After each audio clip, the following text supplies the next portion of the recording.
Well, that's the beginning of the fourth season of Strange New Worlds. The series will end with the fifth one that has been already filmed.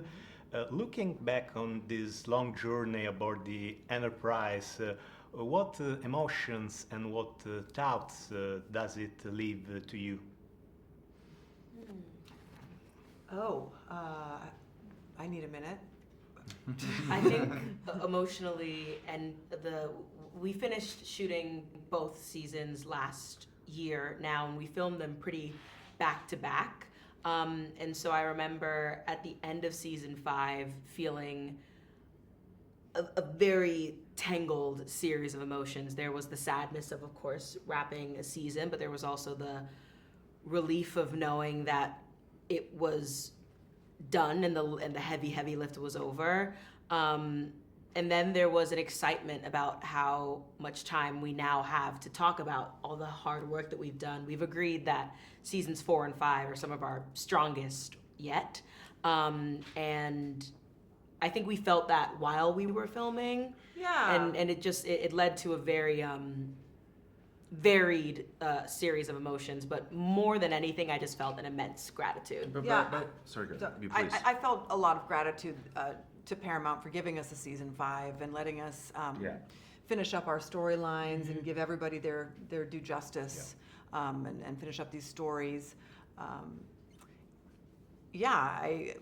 Just gratitude, and it's also bittersweet when you make something wonderful together with a really talented group of people and it inevitably comes to an end, but that's our business. We were also we were exhausted by the end of it because we shot almost all of last year. So there was fortunately not enough energy to be sad. We just wanted to go home. Yeah.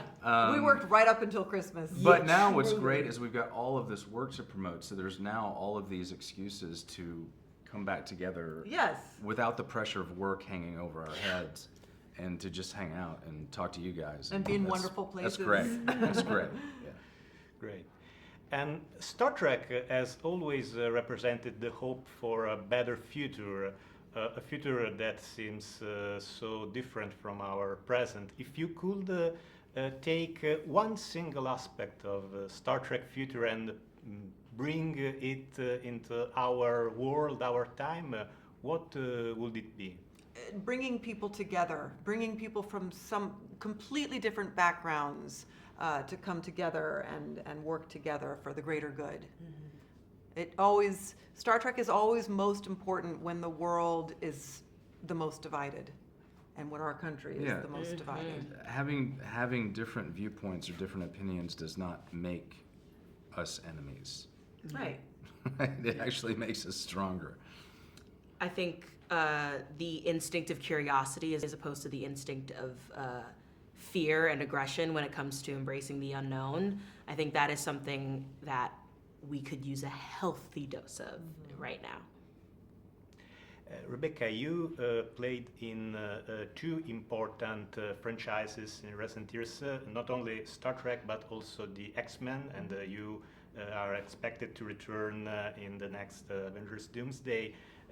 Do you think there is something in common between these two franchises? For example, the use of science fiction to address social themes, or?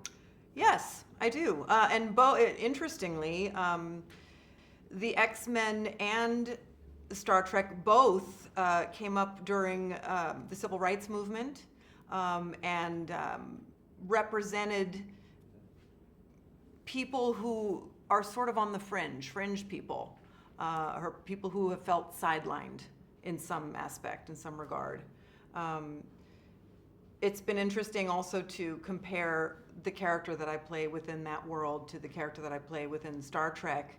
They're both kind of mutants in one regard or another, and they just approach that differently. One does it in an angrier way, and one does it by sticking to protocol and following the rules. But it's been very interesting to compare those worlds. Yeah.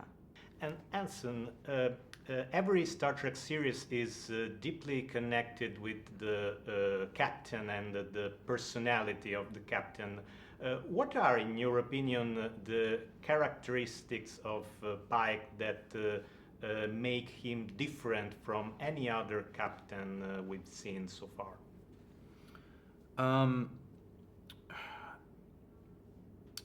Largely, I don't know. I will say though that when I came into the role, I knew that if Kirk represented machismo and Picard represented the intellect, I wanted Pike to represent the heart. That's all I knew. Thank you. And Celia, the character of Uhura is an iconic character, and you portrayed her growth in this series.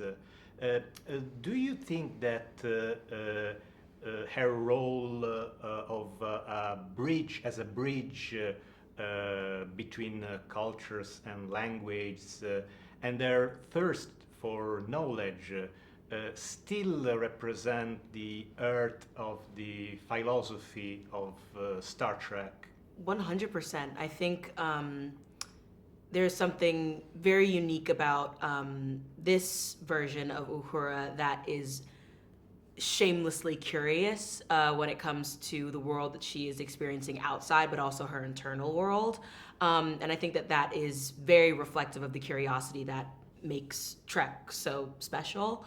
Her growth and her blossoming into the character that we know that she is going to become has been a really lovely journey to go on. It's very reflective of, I think, the journey that all of our characters are going on the ship. I think while we're doing a lot of external exploration, we're doing just as much internal exploration, and it is, I think, very similar to the original series. It's very episodic, but there is also an internal arc that is very future, new generation of Trek, that is these characters' internal journeys as the seasons go. But I've really been enjoying sharing her growth and showcasing her growth and letting it be reminiscent of the past, but also sort of tease the future of what Trek may become while staying very true to its core messaging. Thank you. Thank you so much. Thank Thank you. you.